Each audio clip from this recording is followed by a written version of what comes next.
होनी चाहिए मेरे भाई, आपको याद होनी चाहिए, ठीक है, याद होनी चाहिए किसी भी हाल में। चलो आपने बोल दिया भैया तो अब याद तो करना ही पड़ेगा, है ना। हाँ, अगर मैंने आपसे बोल दिया तो मेरे भाई ये आपको याद होना ही चाहिए।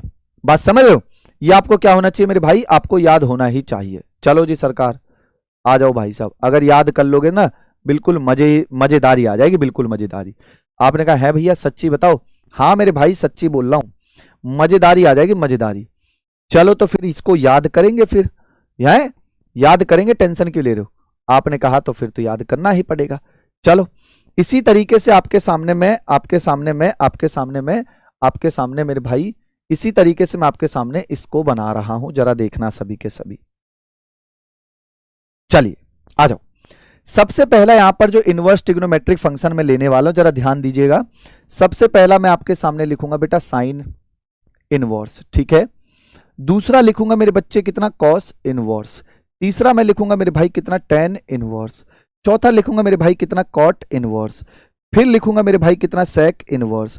फिर लिखूंगा मेरे भाई कितना, कोसेक इनवर्स। अब देखो मैं आपके सामने, मैंने कोई यहां से कोई ऐसी चीज है कि जो मैं देख के लिख रहा हूं, आप मुझे एक बार जज करना, क्या मैं यहां पर आपको देख के लिखा रहा हूं कुछ चीजें, नहीं ना। क्यों, क्योंकि मैं आपके सामने इसलिए मेहनत कर रहा हूं ताकि इससे आप लोगों को सीख मिले कि भाई सामने वाले भैया हमारे लिए इतनी जिद्दोजहद कर रहे हैं, सारी चीजें हमारे सामने लिख रहे हैं, फॉर्मूला लिख रहे हैं, ये सारी चीजें एक एक बार लिख रहे हैं, तो मेरे भाई आप क्यों नहीं लिख सकते, आप भी लिखो। इन फ्यूचर आप भी कभी टीचर बनो तो आपके जद्दोजहद दिमाग में होनी चाहिए कि अगर मैं आपसे रास्ते में मिल जाऊं या आपका कोई भी आपसे पढ़ने वाला बच्चा ऐसे मिल जाए कि भैया मुझे ये बताओ, तो आपको आना चाहिए कि भैया ने हमें सारे के सारे ऐसे मुजबानी पढ़ा रखा है। तो वही चीज मैं आपसे कहता हूं कि मेरे भाई आपको ये सारी चीजें आनी चाहिए। इसीलिए मैं बार बार कहता हूं कि आप भी साथ के साथ मेरे साथ लिखो, सबकी सब चीजें आपकी रिवाइज हो जाएंगी, सारी की सारी। चलो भाई साइन का डोमेन, साइन इनवर्स का डोमेन आपको याद रखना है मेरे भाई। ये अगर मैं आपको यहां से बताऊं, इनका जो डोमेन होता है बेटा, इन दोनों का डोमेन सेम होता है, इसका और इसका जो डोमेन होता है मेरे भाई सेम होता है, ये बात आपको ध्यान रखनी है, ठीक है।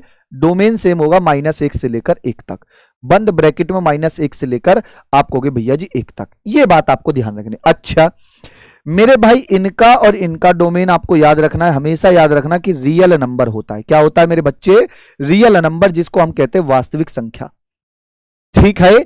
अच्छा इन दोनों का डोमेन क्या होगा, आपको जी इन दोनों का डोमेन ठीक होगा, वो क्या होगा आपको जी रियल नंबर, उसमें से मेरे बच्चे -1 और 1 घटा देंगे, रियल नंबर और उनमें से -1 और 1 घटा देंगे, ये आपको याद होना है। चलो लेकिन इस बात को जरा आप ध्यान से, सभी की नजरें यहां होंगी, इनके रेंज में थोड़ा सा डिफरेंट है। पहले वाले का रेंज आपको जी, पहले वाले का रेंज होगा मेरे भाई -π/2 से लेकर π/2, और वो भी बंद ब्रैकेट में, ठीक है, ये आपको याद रखना है। दूसरे यानी कि कॉस वाले भैया की बात करूं तो भाई बंद ब्रैकेट में कितना, 0 से लेकर π, ठीक है, ये आपको याद रखना है।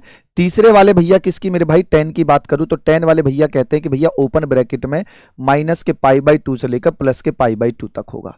चलो चौथे वाले ब्रैकेट यानी कि मेरे बच्चे किसकी बात करूंगा, कॉट वाले भैया कहते हैं ओपन ब्रैकेट में 0 से लेकर π। पांचवें वाले भैया हमारे सेक है, सेक वाले भैया ये कहते हैं कि भाई साहब 0 से लेकर π/2 तो रहेंगे ही रहेंगे, लेकिन मेरे भाई उसमें से हमको π/2 घटा दीजिएगा, ठीक है। अच्छा छठे वाले भैया ये कहेंगे कि मेरे भाई मैं आपके सामने ये तो रहूंगा ही रहूंगा -π/2 से लेकर π/2, लेकिन मेरे बच्चे इसमें से क्या करेंगे, आपको जी 0 को घटा देंगे, ठीक है। 0 और π/2 यहां पर क्यों घटा रहे, क्योंकि बेटा इन वैल्यू पर इनका मान अनंत आ रहा है।